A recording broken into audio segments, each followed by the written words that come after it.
નમસ્કાર,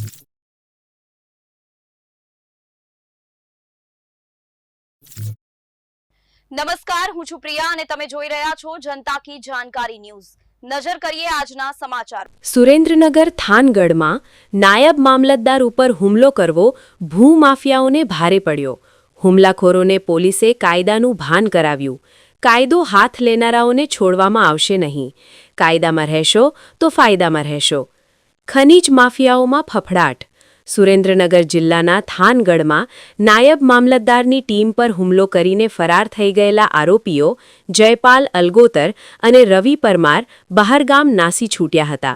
જો કે પોલીસને મળેલી ચોક્કસ બાતમીના આધારે વોચ ગોઠવવામાં આવી હતી। આ બંને શખ્સો જ્યારે ચોટીલા હાઈવે પર બસમાંથી નીચે ઉતર્યા ત્યારે જ પોલીસે ત્રાટકીને તેમને રંગે હાથ ઝડપી લીધા હતા। પકડાયેલા આરોપીઓને લઈને થાન પોલીસ ઘટના સ્થળે પહોંચી હતી।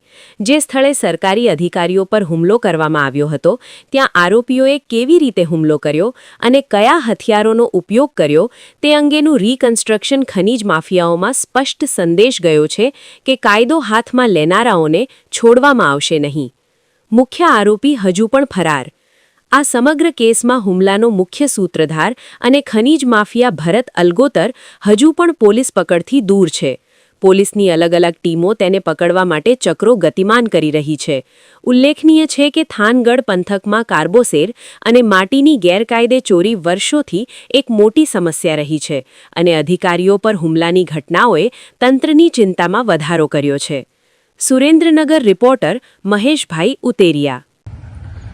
ગત તારીખ 15/12/2025ના રોજ રાત્રિના સમયે થાનગઢ મામલતદાર અને મામલતદારની ટીમ જે છે એ ત્યાં આવેલા ભડુલા વિસ્તારમાં રાત્રિ દરમિયાન ગેરકાયદેસર કોલસા બાબતેનું કોઈ ખનન થાય છે કે કેમ એ તપાસણી માટે ગયેલ હતા। એમની આ વિઝિટ દરમિયાન ત્યાંના જ અમુક લોકો જે થાનગઢમાં ભોયરેસર વિસ્તારમાં રહે છે જેના નામ છે ભરતભાઈ રમેશભાઈ અલગોતર, જયપાલભાઈ રમેશભાઈ અલગોતર, રવિભાઈ ઉગાભાઈ પરમાર, આ લોકોએ ત્યાં ભડોલા વિસ્તારમાં જગ્યા ઉપર આવી અને તમે આ જગ્યાએ કેમ વારંવાર ચેકિંગ કરવા માટે થઈને આવો છો એ બાબતે એમની સાથે છે જીભાજોડી કરી, મગજમારી કરી અને એમને ગાળાગારી અને ધમકીઓ આપેલી હતી અને એમના સ્ટાફ સાથે મારામારી પણ કરેલી હતી। સાથે સાથે જે એમની સરકારી ગાડી હતી એને પણ નુકસાન પહોંચાડવાની જે છે એ ઘટના બની હતી। આ સમગ્ર ઘટનાના આધારે થાનગઢ પોલીસ દ્વારા બીએનએસની કલમ 115(2), 121(1), 221, 352, 324(3), 54 અને જીપી એક્ટ 135 મુજબનો ગુનો જે છે એ તાત્કાલિક દાખલ કરવામાં આવેલો હતો। ત્યારબાદ